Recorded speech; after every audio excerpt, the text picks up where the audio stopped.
एक बार भगवान विष्णु जी शेषनाग पर बैठे बैठे उदास हो गए और उन्होंने धरती पर घूमने का विचार मन में किया। वैसे भी कई साल बीत गए थे धरती पर आए और वह अपनी यात्रा की तैयारी में लग गए। स्वामी को तैयार होता देखकर लक्ष्मी माँ ने पूछा, आज सुबह सुबह कहाँ जाने की तैयारी हो रही है? विष्णु जी ने कहा, हे लक्ष्मी, मैं धरती लोक पर घूमने जा रहा हूँ। तो कुछ सोचकर लक्ष्मी माँ ने कहा, हे देव, क्या मैं भी आपके साथ चल सकती हूँ? भगवान विष्णु ने 2 पल सोचा, फिर कहा, एक शर्त पर तुम मेरे साथ चल सकती हो। तुम धरती पर पहुंचकर उत्तर दिशा की ओर बिल्कुल मत देखना। इसके साथ ही माता लक्ष्मी ने हाँ कह के अपनी बात मनवा ली और सुबह सुबह माँ लक्ष्मी और भगवान विष्णु धरती पर पहुंच गए। अभी सूर्य देवता निकल रहे थे। रात बरसात होकर हटी थी। चारों ओर हरियाली ही हरियाली थी। उस समय चारों ओर बहुत शांति थी और धरती बहुत ही सुंदर दिख रही थी और माँ लक्ष्मी मंत्रमुग्ध होकर धरती को देख रही थी और भूल गई कि पति को क्या वचन देकर आई है और चारों ओर देखती हुई कब उत्तर दिशा की ओर देखने लगी पता ही नहीं चला। उत्तर दिशा में माँ लक्ष्मी को एक बहुत ही सुंदर बगीचा नजर आया और उस तरफ से भीनी भीनी खुशबू भी आ रही थी और बहुत ही सुंदर सुंदर फूल खिले थे। यह एक फूलों का खेत था और माँ लक्ष्मी बिना सोचे समझे उस खेत में गई और एक सुंदर सा फूल तोड़ लाई। लेकिन यह क्या, जब माँ लक्ष्मी भगवान विष्णु के पास वापस आई तो भगवान विष्णु की आंखों में आंसू थे और भगवान विष्णु ने माँ लक्ष्मी को कहा कि कभी भी किसी से बिना पूछे उसका कुछ भी नहीं लेना चाहिए और साथ ही अपना वचन भी याद दिलाया। माँ लक्ष्मी को अपनी भूल का पता चला तो उन्होंने भगवान विष्णु से इस भूल की माफी मांगी। तो भगवान विष्णु ने कहा कि जो तुमने जो भूल की है उसकी सजा तो तुम्हें जरूर मिलेगी।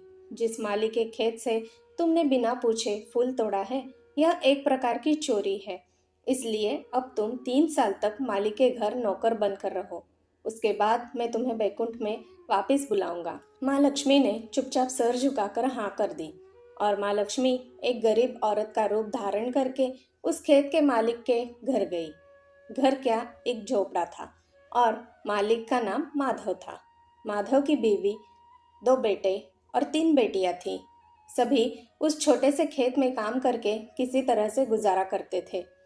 माँ लक्ष्मी जब एक साधारण और गरीब औरत बनकर जब माधव के झोपड़े पर गई तो माधव ने पूछा, बहन, तुम कौन हो और इस समय तुम्हें क्या चाहिए? तब माँ लक्ष्मी ने कहा, मैं एक गरीब औरत हूँ। मेरी देखभाल करने वाला कोई नहीं। मैंने कई दिनों से खाना भी नहीं खाया। मुझे कोई भी काम दे दो, साथ में मैं तुम्हारे घर का काम भी कर दिया करूंगी। बस मुझे अपने घर में एक कोने में आसरा दे दो। माधव बहुत ही अच्छे दिल का मालिक था। उसे दया आ गई, लेकिन उससे कहा, बहन, मैं तो बहुत ही गरीब हूँ। मेरी कमाई से मेरे घर का खर्च मुश्किल से निकलता है। लेकिन अगर मेरी 3 की जगह 4 बेटियां होती तो भी मुझे गुजारा करना था। अगर तुम मेरी बेटी बनकर जैसा रूखा सूखा हम खाते हैं उसमें खुश रह सकती हो तो बेटी अंदर आ जाओ। माधव ने माँ लक्ष्मी को अपने झोपड़े में शरण दे दी और माँ 3 साल उस माधव के घर पर नौकरानी बनकर रही। जिस दिन माँ लक्ष्मी माधव के घर आई थी उसके दूसरे ही दिन माधव को इतनी आमदनी हुई फूलों से कि शाम को एक गाय खरीद ली। फिर धीरे धीरे माधव ने काफी जमीन खरीद ली और सब ने अच्छे अच्छे कपड़े भी बनवा लिए और फिर एक बड़ा पक्का घर भी बनवा लिया। बेटियों और बीवियों ने गहने भी बनवा लिए और अब मकान भी बहुत बड़ा बनवा लिया था। माधव हमेशा सोचता था कि मुझे यह सब इस महिला के आने के बाद मिला है। इस बेटी के रूप में मेरी किस्मत आ गई है मेरी। और अब 2 से 5 साल बीत गए थे, लेकिन माँ लक्ष्मी अब भी घर में और खेत में काम करती थी। एक दिन माधव जब अपने खेतों से काम खत्म करके घर आया तो उसने अपने घर के सामने द्वार पर एक देवी स्वरूप गहनों से लदी एक औरत को देखा। ध्यान से देखकर पहचान गया और यह तो मेरी मुंह बोली चौथी बेटी यानी वही औरत है और पहचान गया कि यह तो माँ लक्ष्मी है।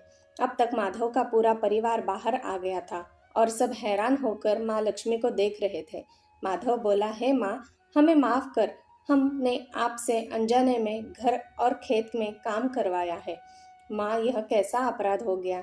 हे माँ, हम सबको माफ कर दे। अब माँ लक्ष्मी मुस्कुराई और बोली, हे माधव, तुम बहुत ही अच्छे और दयालु व्यक्ति हो। तुमने मुझे अपनी बेटी की तरह से रखा, अपने परिवार के सदस्य की तरह से। इसके बदले में मैं तुम्हें वरदान देती हूँ कि तुम्हारे पास कभी भी खुशियों की और धन की कमी नहीं रहेगी। तुम्हारे सारे सुख मिलेंगे जिससे तुम हकदार हो। और फिर माँ ने अपने स्वामी के द्वारा भेजे रथ में बैठकर वैकुंठ चली गई। जय माता लक्ष्मी। धन्यवाद। दोस्तों, मेरी सुनाई कहानियाँ अगर आपको अच्छी लगती हो तो मैं आपसे अनुरोध करती हूँ कि मेरे चैनल को एक लाइक, शेयर और सब्सक्राइब ज़रूर कीजिएगा। धन्यवाद।